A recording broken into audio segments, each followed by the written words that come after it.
Heidi Drive. Police just wrapped up giving an update about an hour ago. WFNY News' Suzanne Lake is live at the scene with what police had to say. Right, guys, so what we know right now is that a 30-year-old man who lived in this home is now dead, and High Point police said that an officer is on administrative duty after firing shots. Officers said they received a call this morning around 10 o'clock about a disturbance. Whenever they arrived on scene, they started talking with the homeowner who was inside. At some point, the man walked away from the officers and came back to the patio door with a rifle. Chief Travis Stroud said after the officers saw the rifle, shots were fired and the suspect killed. No one else was injured during this incident. The State Bureau of Investigation is now handling things. We'll let the SBI do their thing. I think that's only the right thing to do. They're pretty comprehensive in their investigations. They got a lot of experience in this, so we'll rely on them to handle their business. And then once they get finished with that, we'll turn into our shooting review team.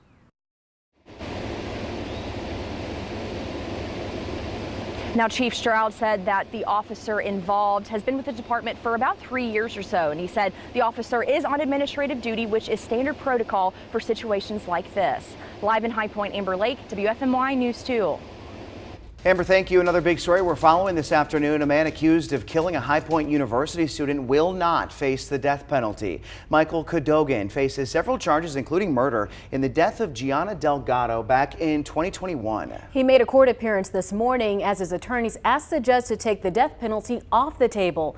The judge accepted, meaning Cadogan's maximum sentence would be life without parole if found guilty. You might remember police in Tennessee arrested Cadogan after finding Delgado's body in the trunk of his car. Investigators say Cadogan admitted to a friend that he killed Delgado, who was his ex-girlfriend. Nice and warm for us today, above normal. We've been cold for a while, so when you hear temperatures in the low 80s, you think we may be going through a heat wave. Not the case. We're only about 6 degrees above normal for today, 6 or 7. But still, it's nice change, that's for sure. Current temperatures are not bad. 80 in Winston-Salem and in Greensboro. Reidsville, you're coming in at 83. We have 82 in Burlington and High Point, 79 in Lexington, 81 in Asheboro. Isolated storm, we're already seeing a little bit of that. We'll show you the radar in a minute. 62 for the overnight low tonight, and then we have 85 for your high tomorrow. Now that's getting up there. That's when we start to push up to almost 10 degrees above normal. Partly cloudy skies for tomorrow, and anytime we see temperatures in the 80s in this neck of the woods this time of the year, you can't rule out an isolated late day shower or storm. We see a little bit of that pop up right now, mostly in Davidson County. If you notice when we showed you the temperature map, they were in the upper 70s as opposed to everybody else who was in pretty much the low 80s. And you can see that's from Arcadia down to Lexington. That is all drifting just a little bit to the east. So Thomasville, you're probably next in line if that one particular cell holds together. All of this, as you see, is kind of drifting to the east, generally unsettled around that the warmer temperatures that we're seeing today. Just kind of pop up showers and thunderstorms. When we get into the summertime, you're used to that routine where almost every day there's a 20 or 30% chance of a late day pop-up shower. We do have 4 days in our 7-day forecast where we'll be warm enough that we could see that. Just know that if you see a rain chance on the 7-day, it doesn't mean a washout. It means isolated late day pop-up showers, otherwise partly cloudy skies. So low pressure kind of sinks back to the south here with that cold front trailing along behind it. We do see cooler air moving in, and then just the opposite when this next system starts to move in and we're on the other side of that warm front, then we'll warm it back up again. So it's a little bit of all over the place with our 7-day forecast. Look at the numbers here. We go from 85 tomorrow with a slight chance of a late day storm, and then cooler and drier, 74 and 77. Sunny to partly cloudy Wednesday, Thursday, partly cloudy Friday, 81. We build back with temperatures for your weekend. And again, a pop-up late day storm possible, 83 and 84 for Saturday, Sunday. New at 4, several big-name Republicans are coming to Greensboro next month. Former President Trump, former VP Pence, and current Florida Governor Ron DeSantis will all speak at the North Carolina Republican Convention next month. The annual convention is at the Corey Convention Center in Greensboro. It begins June 8th. Former President Trump already announced his re-election campaign. Pence and DeSantis are considered possible contenders, but have not made any official announcements yet. It's been less than 12 hours since we learned the second inmate who broke out of a Virginia jail and prompted a regional manhunt is back in custody. Deputies located and rearrested 44-year-old Bruce Callahan. It's unclear where they found him. He was in jail on federal drug and weapons charges when investigators say he and fellow inmate Alder Marinsatello escaped from Piedmont Regional Jail in Farmville, Virginia late last month. FBI agents captured Marinsatello Thursday in Mexico. Marinsatello is charged with murdering a Wake County deputy along a highway last year. State troopers say an Asheboro police officer's cruiser hit an 11-year-old girl who was crossing the street. Highway Patrol responded to the crash on East Salisbury Saturday evening. Investigators say the driver was unable to avoid hitting the girl. They say she has minor injuries. Troopers say they do not believe speed was a factor. Governor Roy Cooper was on Face the Nation this weekend, speaking out against the state's abortion bill passed by lawmakers last week. The bill is currently sitting on the governor's desk, and he has made it clear he intends to veto it. He addressed the issues he has with the bill. It'll effectively ban many abortions altogether because of the obstacles that they have created for women, for clinics, and for doctors. They have tried to disguise the disastrous impacts of this bill, but we're going to expose them. While Governor Cooper strongly condemns the legislation, organizations supporting the measure say it's exactly what the state needs to do. I don't know how anyone could consider this bill extreme. It's very moderate. Most of the states in the country that have passed bills in response to the overturning of Roe v. Wade have either passed a complete ban on abortion or a heartbeat bill. And of course, that's what the NC Values Coalition has argued and pushed for, is a heartbeat bill. So I think this is a compromise. It's definitely a compromise for us because it doesn't go as far as we wanted. Governor Roy Cooper has said he plans to veto the bill, but it could become a law anyway. Republicans have a supermajority, meaning they have more than half of the voting members in both the House and the Senate. That means if all Republican lawmakers on both sides vote to override the veto, the bill will become law. A new law shortens the time a teenager needs a permit before getting a driver's license. Starting today, teenagers only need a permit for 6 months before upgrading compared to the prior 12 months. Next year, it'll extend to 9 months. There are some restrictions, however. The teenager must be at least 16, pass a road test, and have insurance and 60 logged hours of driving. Lawmakers say this will help reduce waiting times for teenagers who want to get their license. State lawmakers are considering a bill that would raise speed limits on some highways to 75. Supporters say many people are already going that fast. Opponents say studies show increasing the speed limit just 5 miles increases deaths from crashes 8%. The latest gas prices are out, and there is some great news. Prices dropped 10 cents last week alone in Greensboro. That brings the average to $3.31 a gallon. It's also a lot lower than the national average, which sits at $3.50 a gallon. According to AAA, the average price of gas in Randolph County is $3.26. $3.28 in Forsyth County, and Davidson County's average is at $3.21. Stick with us. We'll be right back.